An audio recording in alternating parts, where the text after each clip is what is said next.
IVM.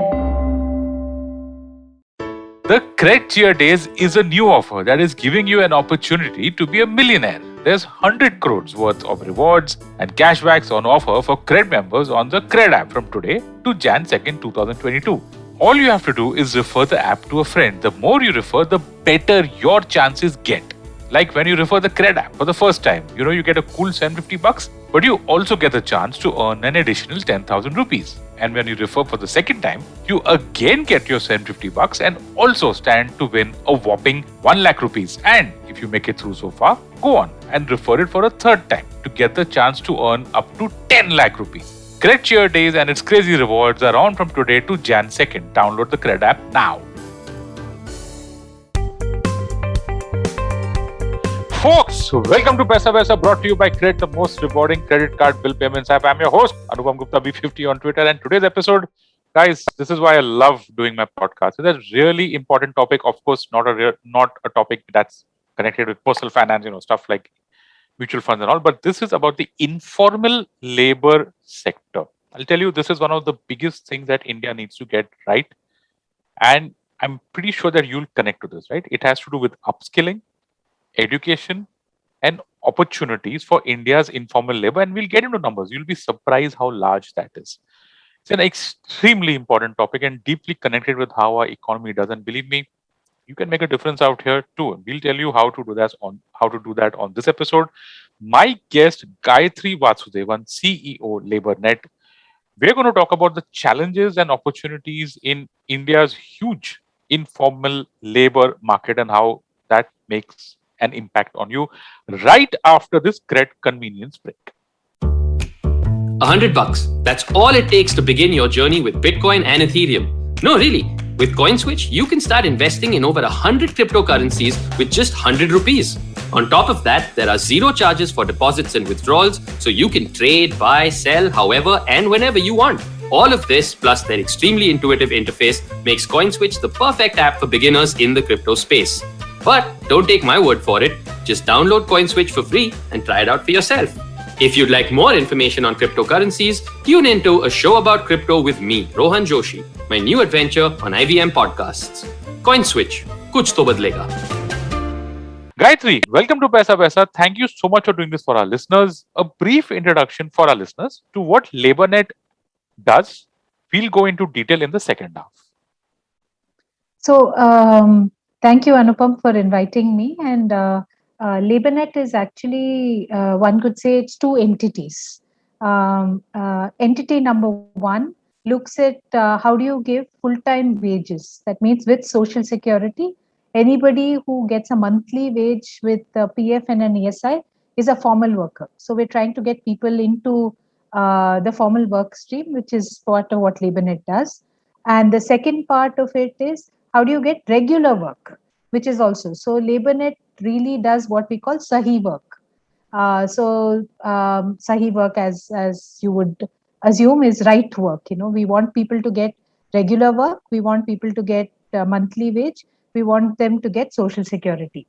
The other entity, which is also part of LabourNet, which is the Sambhav Foundation, looks at all the support that a person needs to get to this point, which means how do you skill, upskill, reskill, duration that is needed, because there is 80% of our population who does not have any certification. That means they finished 10th standard, don't have any certification.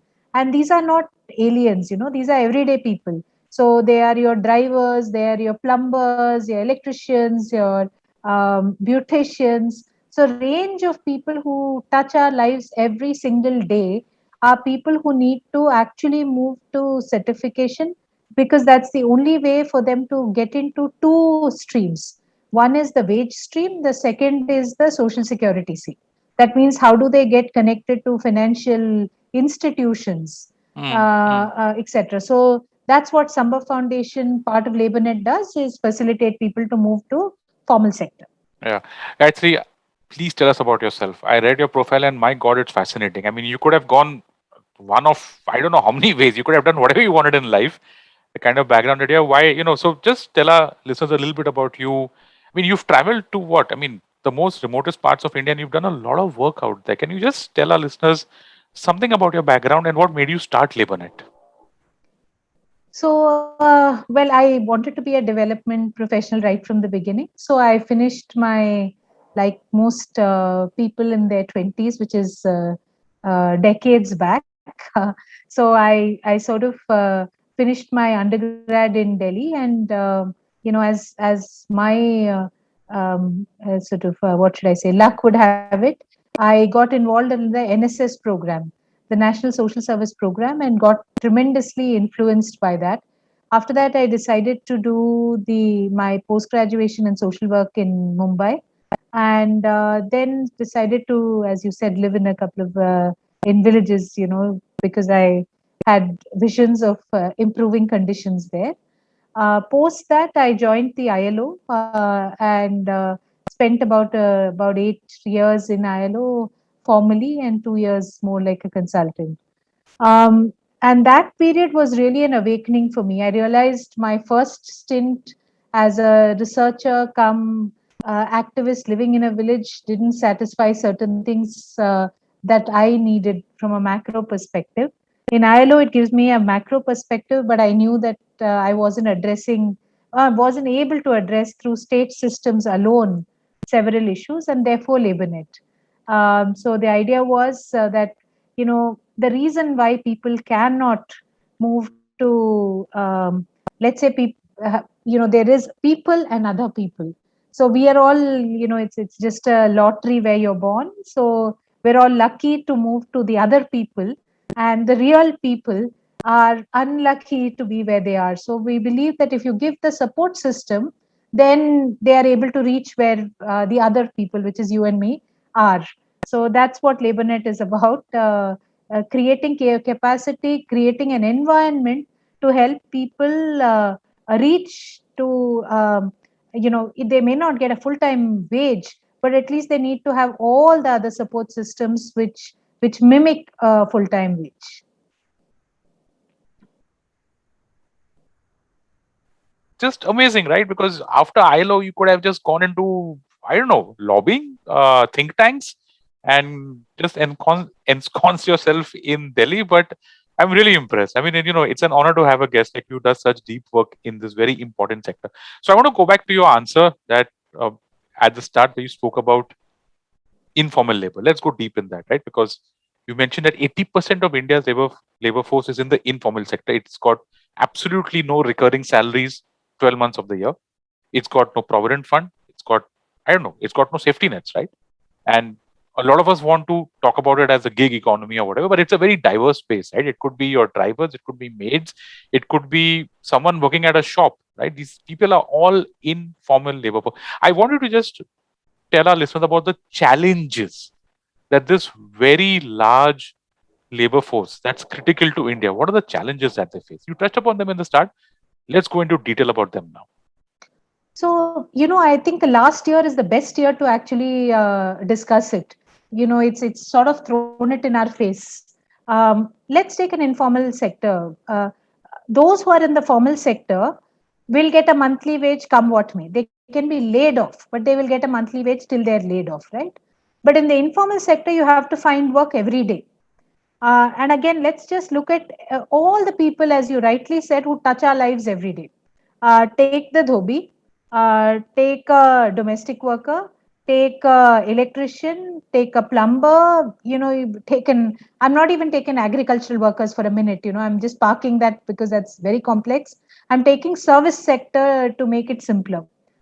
All of these people have one single thing which binds them together and puts them in that informal category, which is that there is no, as you said, monthly wage. That means I go out, I work today, I earn. So if I don't work 25 days a month, my wage goes down. Point number one. Point number two is there is no planning for the future, which means that they have to, whatever they earn is not only for today, they need to plan. There is nobody else, there's no instrument itself which looks at savings for the future. And as you would appreciate, most of this is manual labor. And therefore, there is a time, I often think they're like sports people, or artists. They have a finite time, because how much can your body really work when you're older? Which means that you need to make as much as soon as possible, because you're not going to be able to make faster. The third is they don't have any health cover at all. So if you're sick, that's the single thing which will bring you. The next is a little bit more nebulous, is the houses they live in. Mostly it will be what we would call a slum or a jhopatpatti if you're in an urban area. If it's in a rural area, it will be in a hamlet, but not in the main panchayat village. And the land is often not their own. So that will be illegal or rented apartment in illegal localities. So that's what differentiates it in very simple terms. You mentioned agri and you put that on the side saying it's too complex. Tell us. Okay, so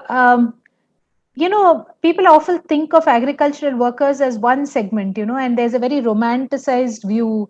Hare bhare fields are there, people are running around, and people are earning, right?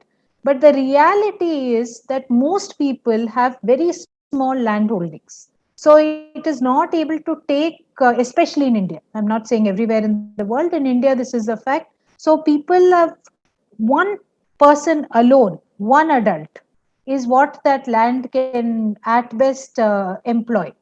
So the remaining actually move to the city. Whether it is a metro city, smaller city, today the urbanization in India is very high, right? They could move from a village to Jabalpur as a city, or Dharwad as a city, or Tiruvannamalai as a city. Any of these cities they will move to. The remaining, who remains in the village in that case? It's the old, the infirm, and the women. So that it's become so feminized. Indian agriculture has actually become feminized, but the land holding is in the name of the family. So it's the male members of the land who own it. The people who work it are largely the old infirm and the women, and they don't have access to the incomes there. So it becomes a family in kind income, and to the extent that it is sold. So that's agricultural landholders. These are micro and small landholders. I'm again referring to the poorer segment. I'm not talking of the large landholding. And then you have the labor. So state after state, if you see, the labor who comes for paddy sowing, paddy cotton picking, you can just name it. It can be in cash crops like rubber, coffee, pepper. It can be in staples like paddy. It can be in cotton picking. It can be in sugarcane. Actually comes from outside. So they Hmm. mostly are people who are not from the Yeah. village, who Yeah. come at a point of time and pick and go, just like any other casual labor. So they are agricultural labor, and most of the agricultural labor have another side of their life, which is the construction labor. So they function as agricultural labor, they function as construction labor. So what you would in common parlance in Hindi you would refer as dehadi. It can Hmm. be any dehadi. It doesn't matter. So Yeah. that's why it's complex, because who earns, who owns, and how does the money get divided is between kind, cash, is complex. It is. It is. It is very complex, and I'm just there's a lot of, I think, lack of knowledge about this, which is why I'm glad that we're talking about it. So now let's get to the solution part, Gayatri. Two questions, okay? First, what does formalizing of informal labor mean, right? And second, why is formalizing even important for both sides on the table, for the informal worker and for his prospective employer? So to me, uh, and many of us who believe that it's important, is that if you do not plan for the future, you actually have a drag on the economy. Forget the individual. As I said, the individual drag is a reality, right? But look at the society. Who is going to support? Suppose I am the informal labor, right? Like, let me take myself and assume that I'm a beautician. So I want to sort of take a nice, let's say, friendly occupation. I don't want to take what we don't like as an occupation.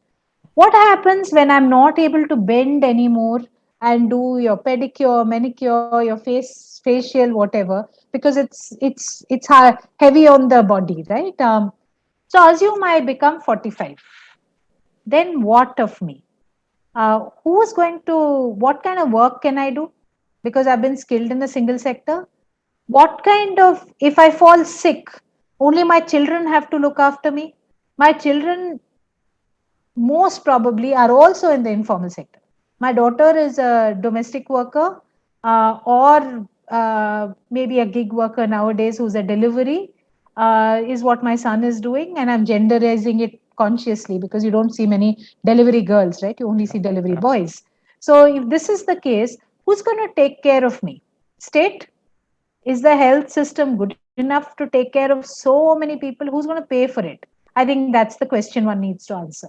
Second is, where do I live? What do I eat? It all is going to come back to us as an economy.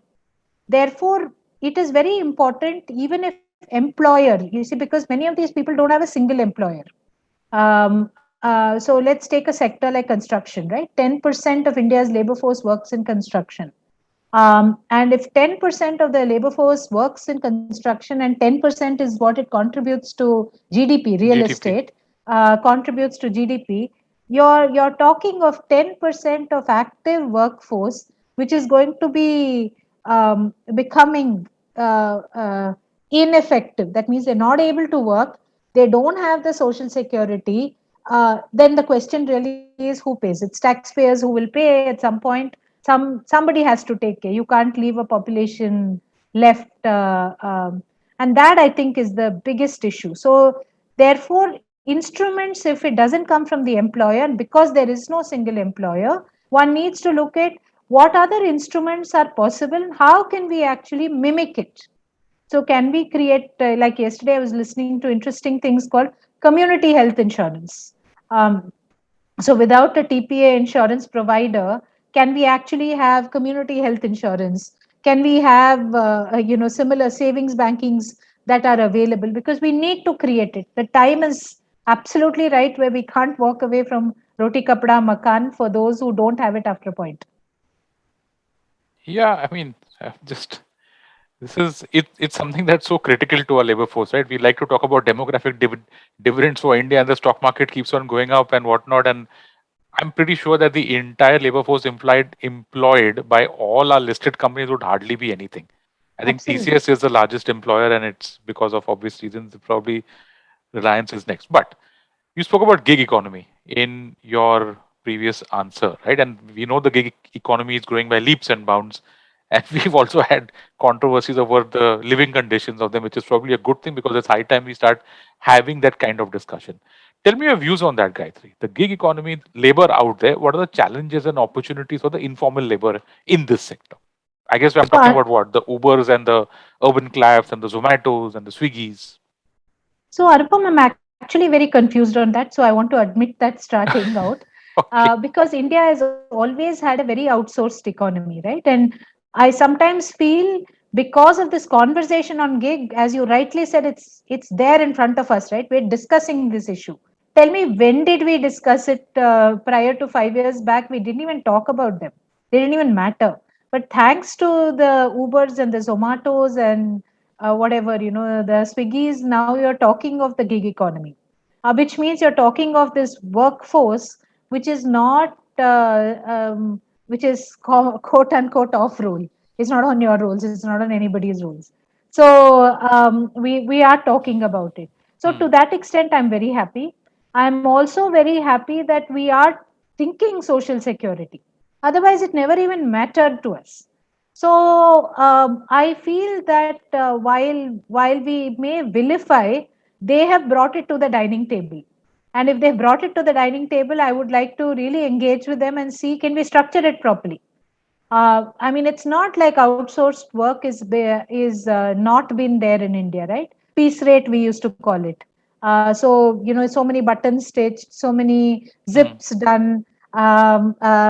A classic, actually, even better one is जो आपको अनाज लाता है, the Yep. Yep. hamalis Goonies. who Yeah. who bring it are always paid by the number of bags. So, and those bags are huge, 25 kgs, 10 kgs, they pick up on their bags. And this is the one which brings rice, paddy, etc. to your warehouses before gig. I'm saying this is all in the traditional everyday economy. So, in that sense, I do feel that a legal cover will come because people have become a little more aware, and this is because these companies have sort of raised so much money that everybody feels, are they exploiting? But the point I think is that these systems, piece rate system was always there. Mm. So the piece rate system was never recognized. It never had any intervention. So now I think with all of us talking about it, we will think of solutions, and that's why I'm confused, right? Should we say gig is bad? Well, it's always been there. Piece rate has been the maximum paymaster. From your chicken curry work, the person who did, to your buttons who sewed, to your zips, the person who did, everything was piece rate. In construction, your houses you construct, piece rate. Paint co, you say per square feet, I'll do it per tonnage, whatever, Mm. hamalis, as I said. So Yeah. to that extent, I want to say that I'm upbeat. Yeah, of course, these are very important conversations that need to be had. I mean, this country needs to generate a crore jobs per year. I think 10 million is the number. That's the That's kind right. of run rate that we need to, and those are jobs. Anyway, for last question before we go into the break, I think let's talk about plugging gaps. Right, there are gaps in education, gaps in employment, gaps even in entrepreneurship. Right, and formalizing informal labor can actually help. I mean, there is a role out here. How do these pieces fit in the bigger picture?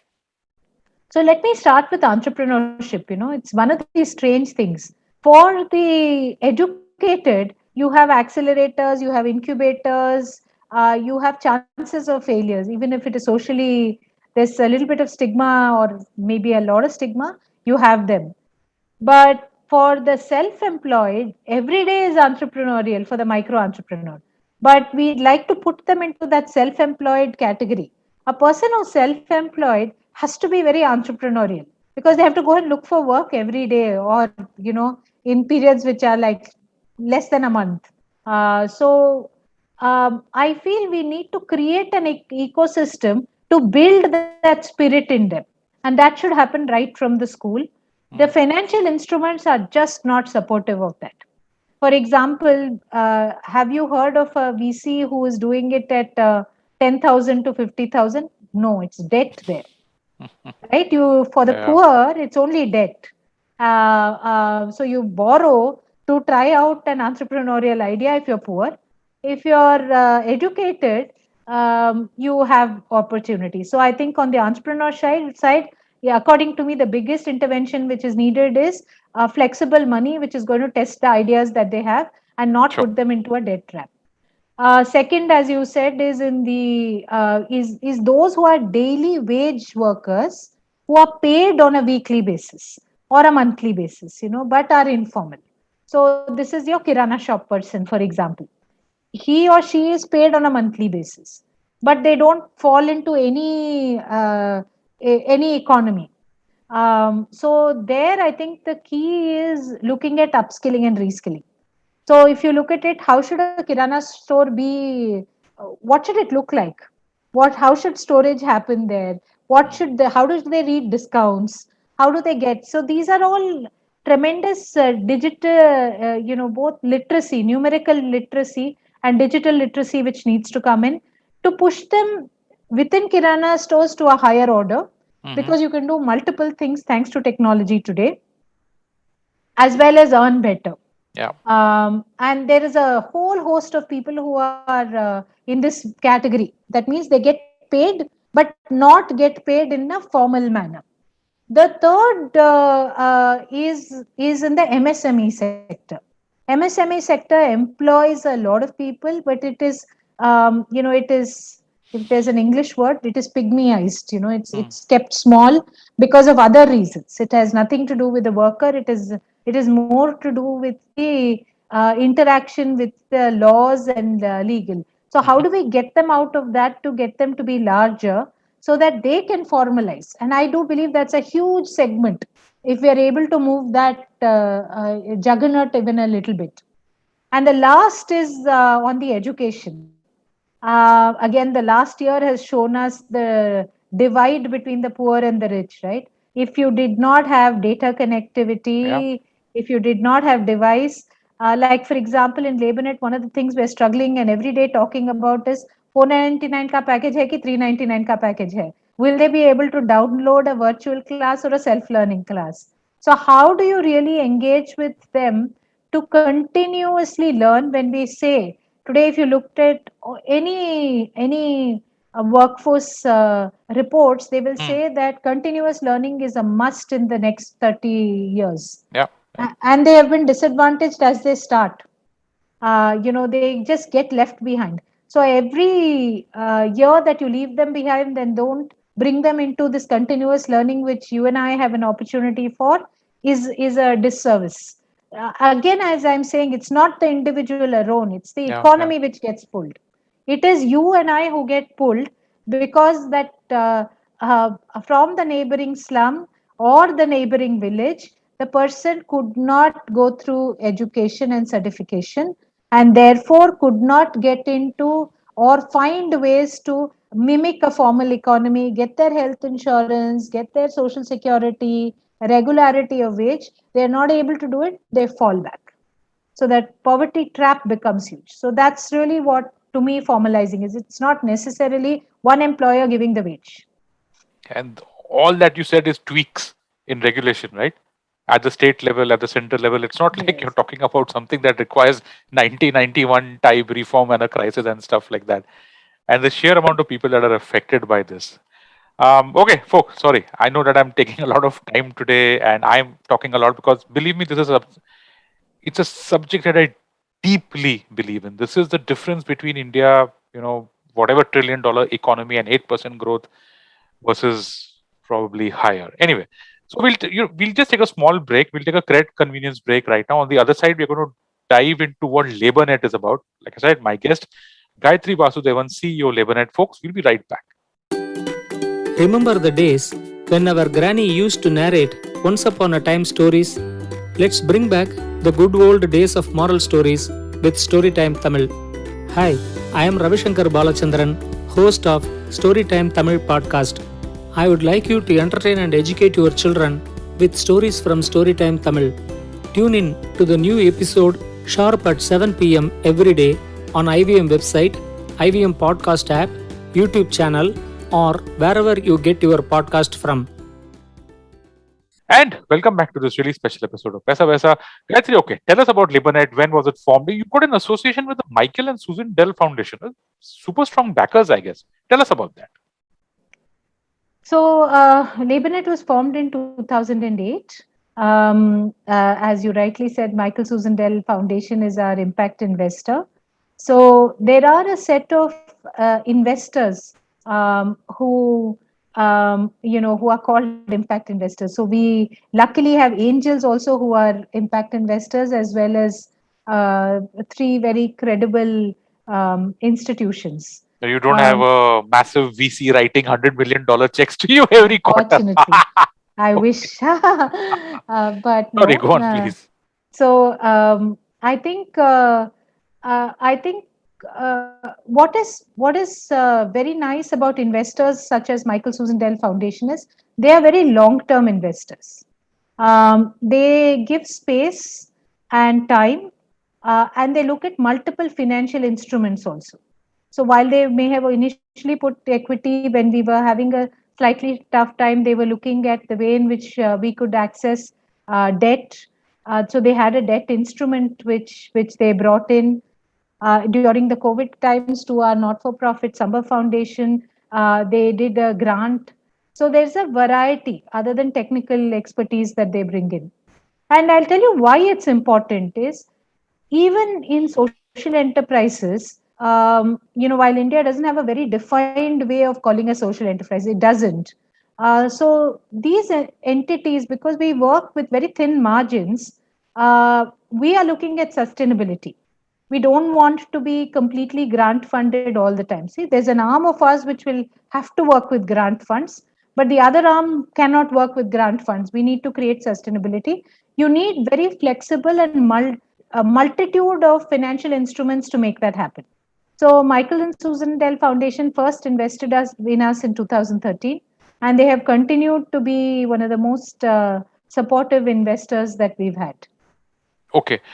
I saw your website, and your website states that you target corporate, educational institutions, government, and individuals. Walk us through each of, because all four of them are quite interesting. How do you do this?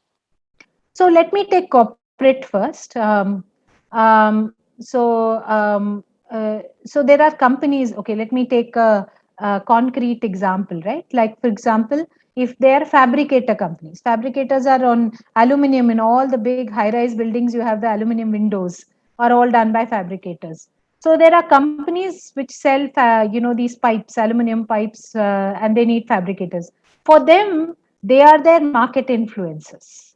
But for us, they are informal sector workers. So we look at skilling and reskilling them. Now, let me take a example closer to home. Let's take a plumber. What is your biggest complaint with a plumber? उसने आके किया, पर I bought a Jaguar tap and खराब करके चला गया. So this will be, you say the guy just doesn't have the skills to do it, has never been certified. So what we do is we try to engage with corporates and get the real and most relevant product training through them, the content through them, and then we deliver it. So all of them are not still onto the digital platforms. So they need physical. So we bring them together, we certify them using the government certification systems. So we try to bring them in so that if they get a government certification, they can then use it for other identity purposes for social security. So that's with corporate. Now with educational institutions is we in 2013-14, we were working very closely with the government to bring in vocational training into schools. So today we work with about 50,000 students. We have deployed about 400 teachers. So instead of a third language, India has a 3-language policy. That means you do English, Hindi, and Kannada or Marathi or Punjabi or Urdu or Sanskrit or whatever.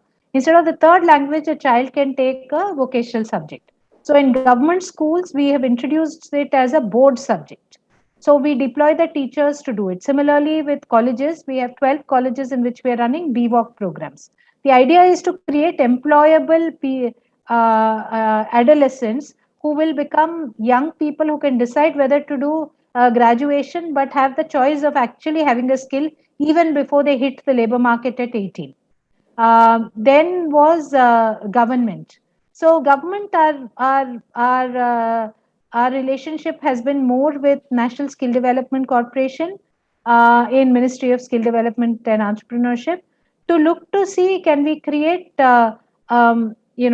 transferable credit-based certification, which means that currently, for example, one of my pet projects we are looking at is vaccinators and community mobilizers, right? They're already nurses, dentists. By Ministry of Health's guidelines, pharmacist, a dentist, a nurse, an auxiliary nurse, midwife can all vaccinate, they can inoculate.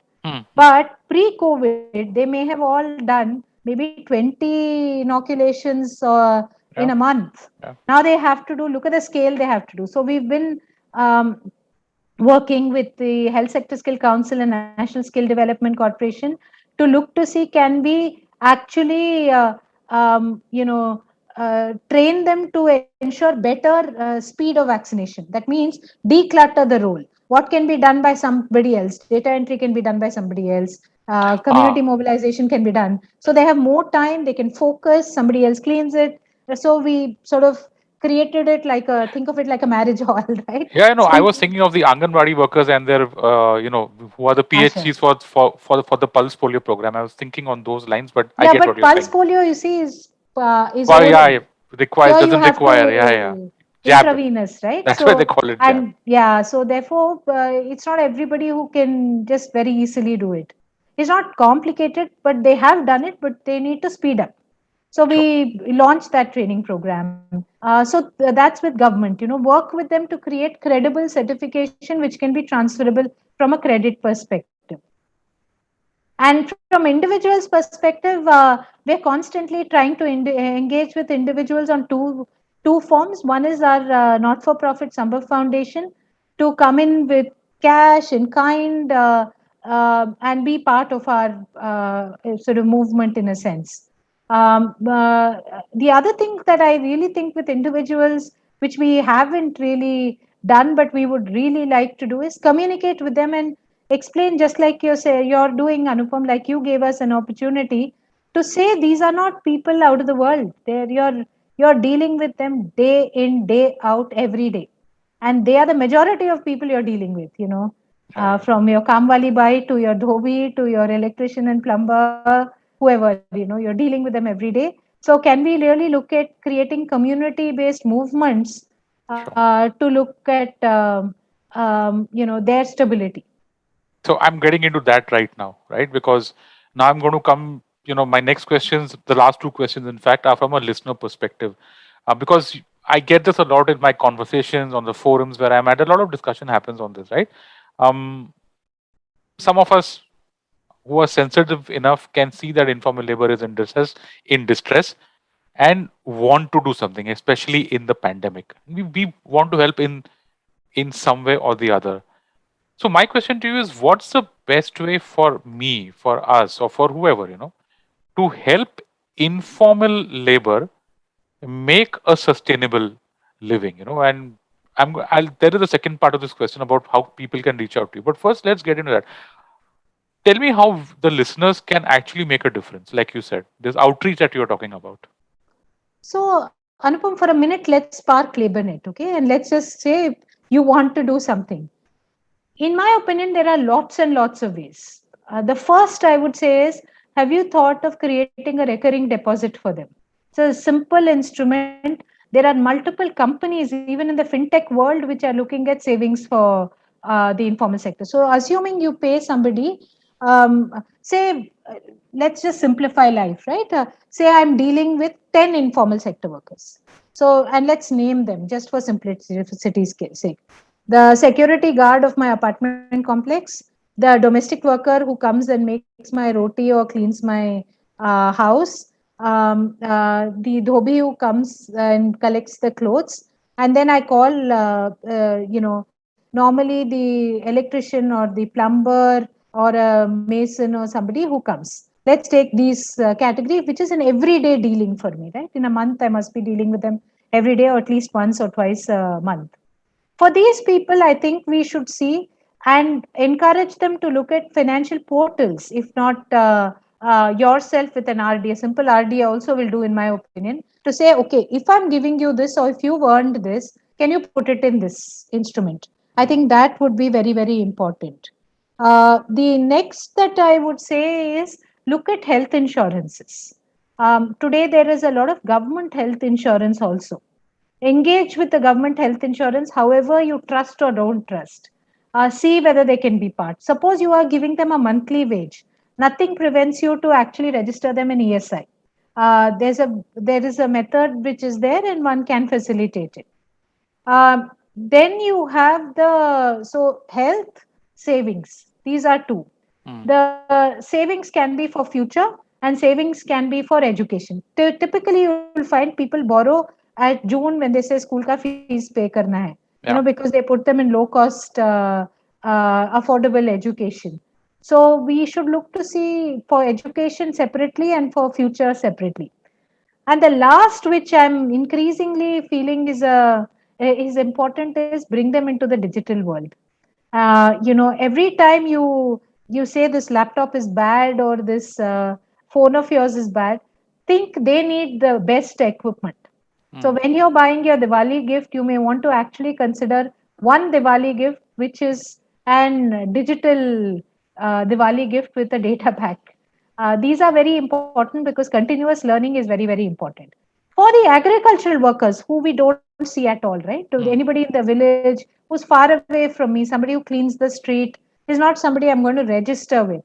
I think there possibly one needs to think through, but today there are many platforms which allow you to do.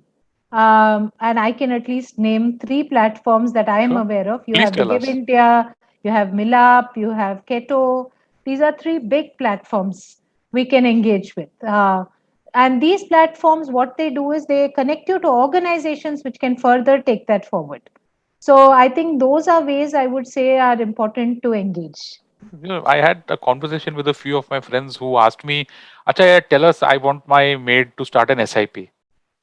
And, I was like, does she have health insurance? नहीं नहीं वो पता नहीं. And I was like, guys, what are you even thinking out here? I mean, I get that mutual funds are important and this and that, but I'm going to recap for our listeners what you said. Recurring deposit, lovely instrument at a bank, simple to execute, small amounts each and every month. Remember, interest compounds on that.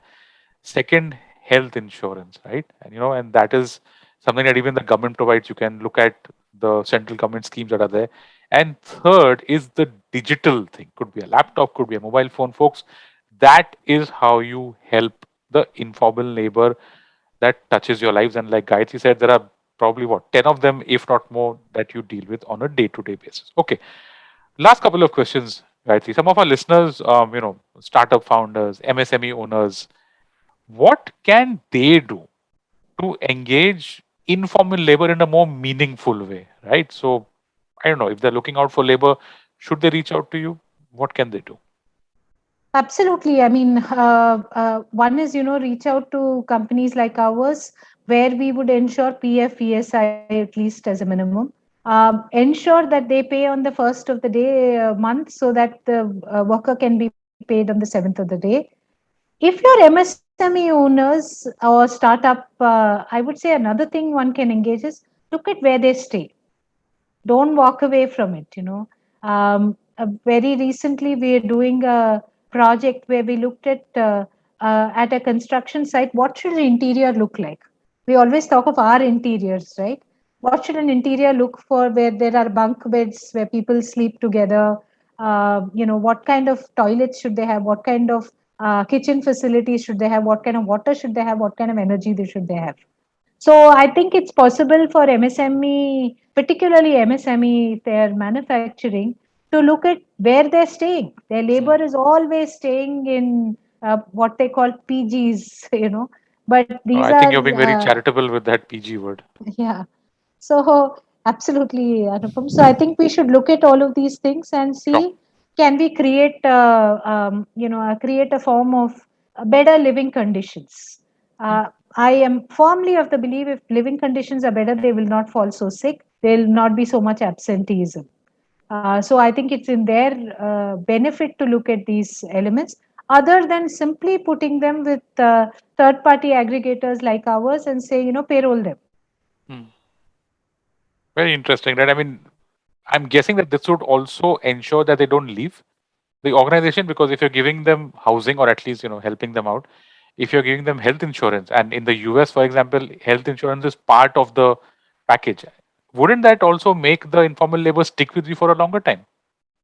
See, I I don't mean, know why is a government job so important, right? People love government jobs because you get a, security. you probably get a house with it, you get security with it. Why can't the private sector do that? So, Anupam, again, I'm a bit divided like the gig there. So, I'll be honest with you. I have all the software. I have a son who's 22. So, he's just got into the labor market, and I see all of these, youngsters talking about 2 years, 3 years, and they'll move, and we consider it okay, right? So, it's not like he's got PF, he's got ESI, he's in a formal job, etc. So, what I mean by it is in today's world, being in one entity forever um, may not be the dream even. So for the poor, why should it be? So we shouldn't hold it back, but the overall status improves, right? You're Sure, not going to sure. get dengue because their environment looks bad. You're getting dengue because there's water stagnating in your neighborhood, boss. Hmm. So what are we talking about? Yeah. So I think that's Sure. what I mean. Okay, last question. I just realized, I'm just I don't know if listeners got that feeling, but maybe, people think that we are talking at a policy level, or we are talking about charity, or we are talking about social sector, or we are talking about think tanks. But guys, LabourNet is a company that is a for-profit organization. Gayatri, let's wind up on that. What's your business model? How do you do this and get a profit also? So, as I said, we have revenue streams from each. So, those who payroll with us, we get a markup on that. Where there is what in today's world is called gig, where there is outsourced work there, we take a percentage of that. Whether it is in the education, where we do, like I said, in the plumber case, then the company pays us. So we look at the company paying us for us to do a service for them. So the service in this case being reskilling or upskilling. So we get paid by people to actually educate. Isn't that brilliant? And I wish you all the very best. My God, if even half of the work that you do makes an impact, and I hope that 200% does, I think the labor force can be a very different story, and this country can look very different. So, Gayatri, thank you so much for doing this episode of Paisa Vaisa. Folks, that is a wrap. I'm sure that you heard the last two parts because they were really important. Just recap them any which way. Start a recurring deposit, get health insurance, and give digital products to the people who touch your life in the informal labor segment. And if you're a startup, and if you're an MSME owner or whatever it is, look at housing, look at health, and look at associated factors. Gayatri, one last thing: where can our listeners reach out to you? I mean, the credentials, which is the website and all the social media pages, are all there in the episode description. But I don't know, maybe someone wants to reach out to you. What's the best way to do it? The website would be the best way to do it. Fantastic. And folks, with that is the wrap on this episode of Paisa Vaisa. My guest, Gayathri Vasudevan, CEO, LabourNet. Gayathri, really, thank you so much for doing this for our listeners. Thank you, Anupam. And now, folks, the CRED privilege tip of the week: recurring deposits. Yes, think of them like SIPs with your bank. These are nice and convenient ways to do tiny savings. Okay, check out the various options at your bank offers. Typically, they don't feature this very prominently, but they're interesting ways to inculcate a savings habit. Recurring deposits means you keep on depositing a small amount of money in your bank, or could even be a large amount of money in your bank account month after month after month. Helps you in your savings habit. Sorry, folks. And that there is the CRED privilege tip of the week. And listeners, if you like this podcast, don't forget to check out other interesting podcasts on the IVM network. You can listen to us on the IVM Podcast app or ivmpodcast.com. You can also follow us on our social media. We are IVM Podcast on Twitter and Instagram. And if you want to reach out to me, I'm your host, Anupam Gupta, B50 on Twitter. And thank you so much for listening to Paisa Vaisa.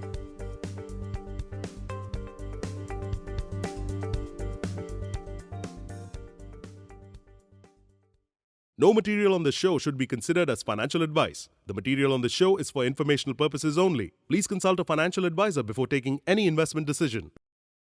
IVM